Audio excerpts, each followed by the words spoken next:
Not every bad boss yells or throws things, or is even outwardly rude.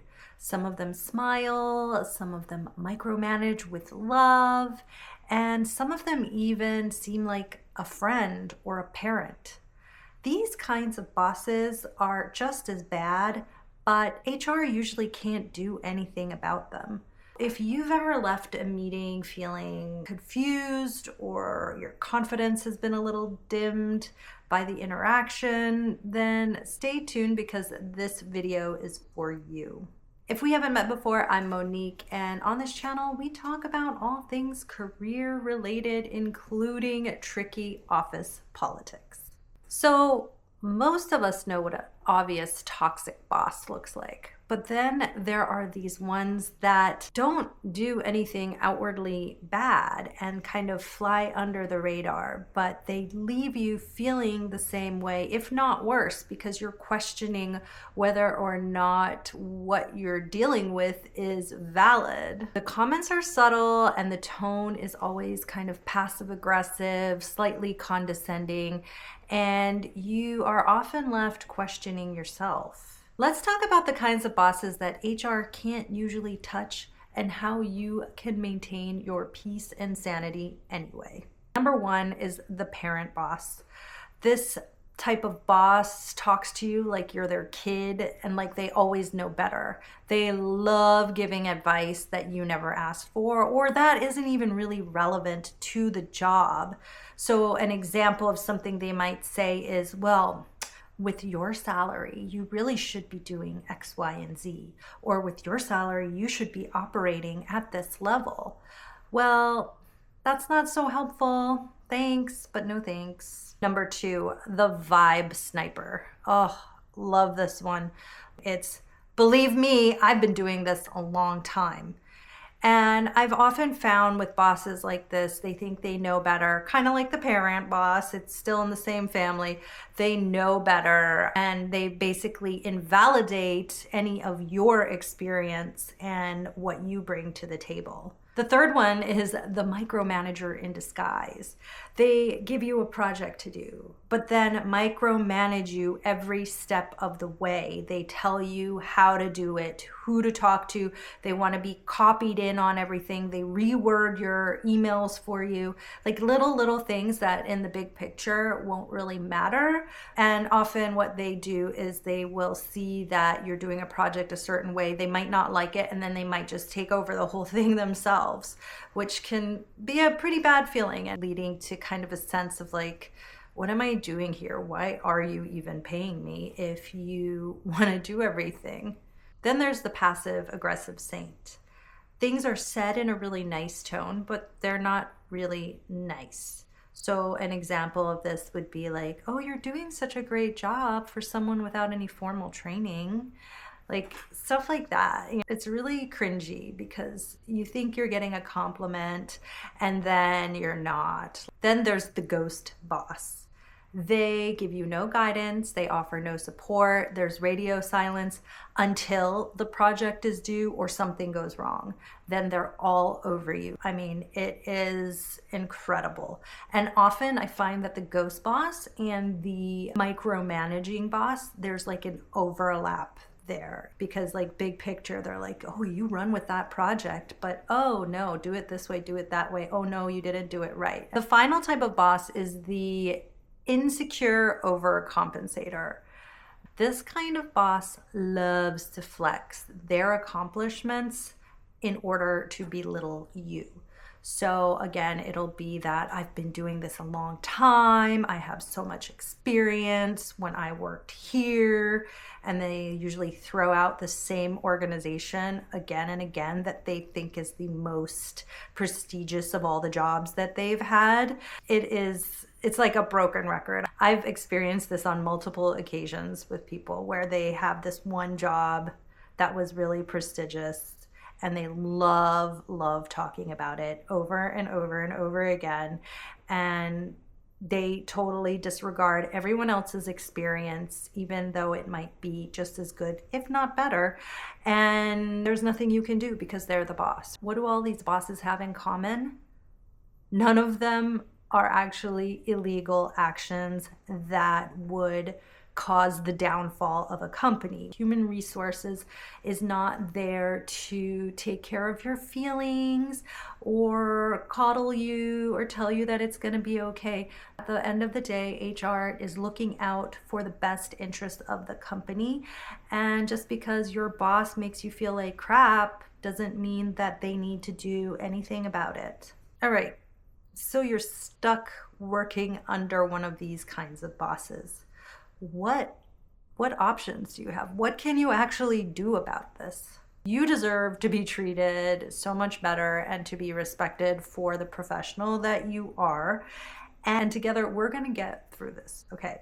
So here's something called the tolerate, transform, and transition model. I have actually been through this on several occasions, and this is the way that I've dealt with it.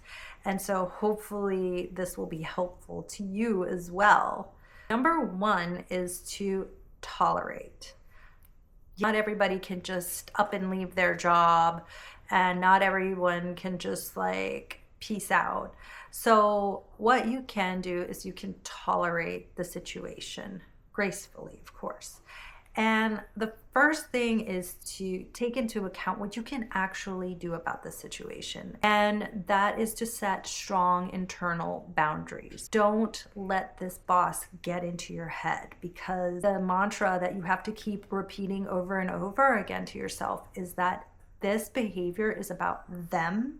It has nothing to do with you. So kind of breathe through it and realize this is about them. This is not me. Don't take it personally.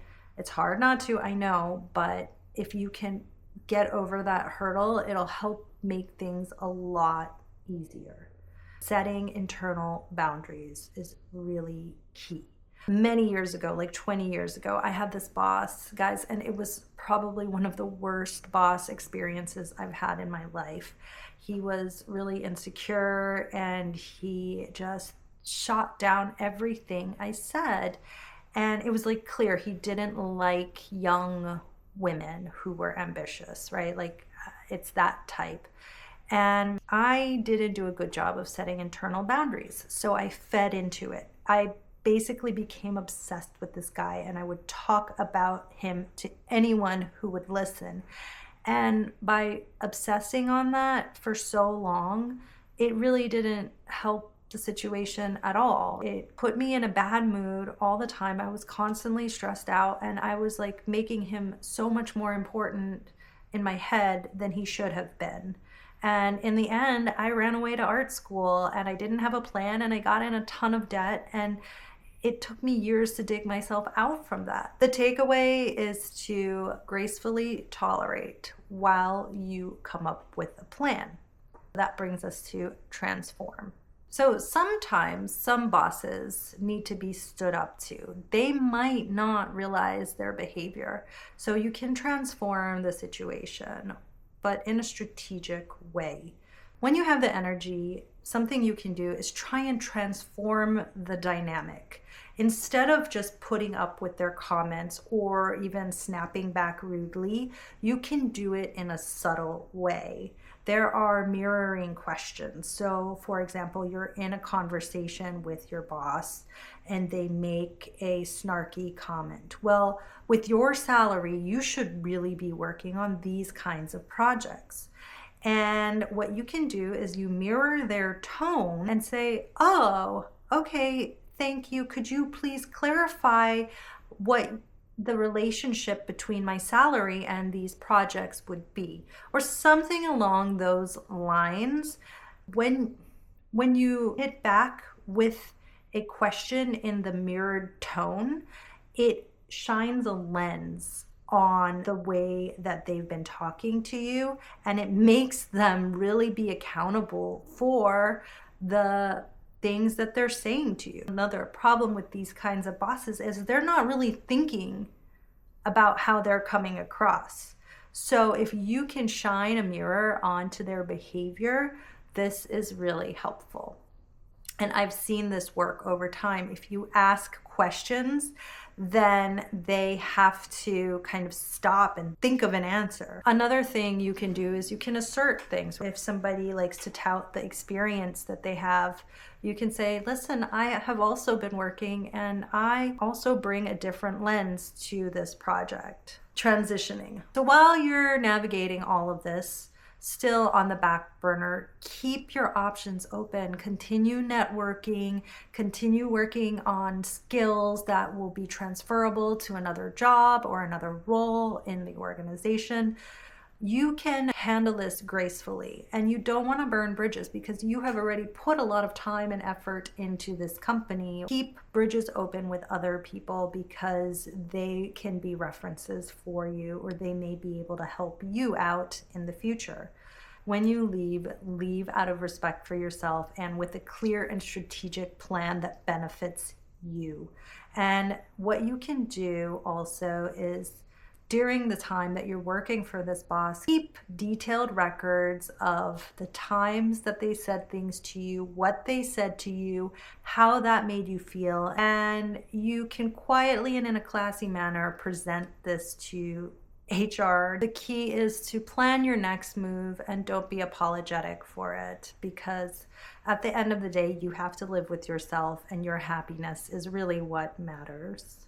Tolerate, transform, transition. You're not imagining things, your feelings are real, and you're definitely not the problem.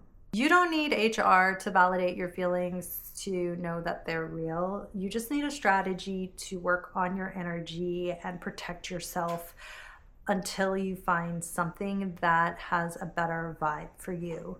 And if you are actively interviewing right now, I have a free PDF. It's my ultimate virtual interview checklist, which you can download for free if you just click on the link below. All right, I'll talk to you later. Bye.